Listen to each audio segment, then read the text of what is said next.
किसान साथियों नमस्कार। जय जवान जय किसान। किसान साथियों, ये हमारा फार्म हाउस 1692 का है।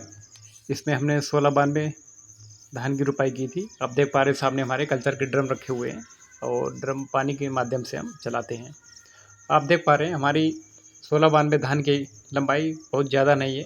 हमने चूँकि इसमें यूरिया का प्रयोग हम बिल्कुल भी नहीं करते हैं, और जो भी यूरिया का प्रयोग हम करेंगे उसको डिकम्पोज करके करते हैं बेस्ट डिकम्पोजर में, या फिर हम उसको भट्टी खाद के रूप में बनाकर प्रयोग करते हैं। तो हमारे धान की बढ़वार बिल्कुल भी नहीं हुई है, और हम इसमें डीएपी पोटाश जिंक का प्रयोग बिल्कुल भी नहीं करते। किसान साथियों, आप देख पा रहे हैं आसपास के खेतों से हमारी धान बहुत ही शानदार है।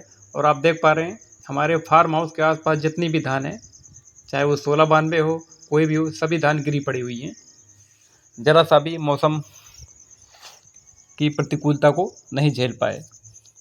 तो किसान साथियों, ये सब परिणाम हम में क्यों मिल रहा है? क्योंकि हमने प्रकृति से लेना सीखा है, प्रकृति को देना कुछ भी नहीं सीखा है। तो हम जब प्रकृति को देंगे नहीं तो प्रकृति से हमें प्राप्त भी नहीं होगा। आप सामने देख पा रहे हैं ये भी 1692 है, सिर्फ 5 से 6 दिन का अंतर है हमारी दोनों धान में। अगल बगल में आप देख पा रहे हैं पूरी तरह गिरी हुई है, क्योंकि यूरिया डालने से धान की बढ़वार अचानक से ज़्यादा हो जाती है। वही हमारे लिए फ़ायदे की जगह नुकसान करने लगता है। तो किसान साथियों, आप हमेशा यूरिया का बहुत ही संतुलित प्रयोग करें। ये बासमती किस्में अधिकतम 7 से 10 किलो प्रति बीघा के हिसाब से ही इनका डोज है। तो हम बहुत ज़्यादा डोज दे देते हैं तो हमारा यह हाल होता है। आप देख पा रहे हैं 1692 के बगल में भी आप धान का हाल देख पा रहे हैं, क्या स्थिति है। ये सब अंधाधुंध यूरिया के प्रयोग के कारण ऐसा होता है। किसान साथियों, हमारे किसानों के अंदर एक भ्रम रहता है यूरिया नहीं डालेंगे तो उत्पादन नहीं होगा। यूरिया आप डालें, लेकिन संतुलित मात्रा में डालें और उसको कई भागों में डालें।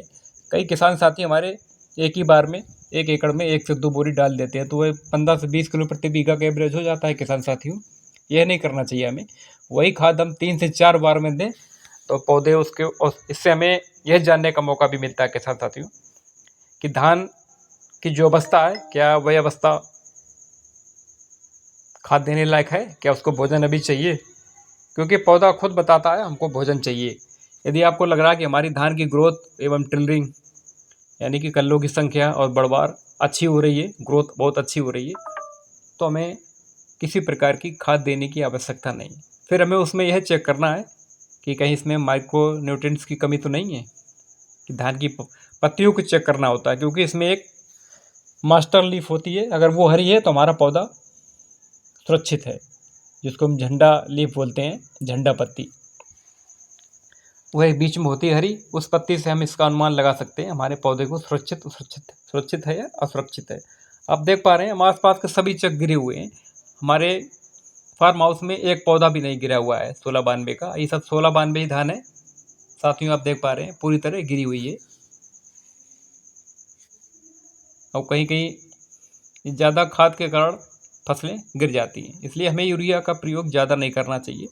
तो ये प्रतिकूल मौसम होने से बिल्कुल भी नहीं झेल पाती हैं 1692 कोई भी धान हो, जबकि 1692 धान की इतनी बढ़वार नहीं होती है और इसको गिरना नहीं चाहिए। लेकिन हम जब अंधाधुंध यूरिया का प्रयोग करेंगे तो फिर यही हाल होगा किसान साथियों। इसलिए आप यूरिया का प्रयोग हमेशा कम करिए, देखा देखी में बिल्कुल भी ना करें। सामने वाले ने यूरिया डाली तो हम भी यूरिया डालें।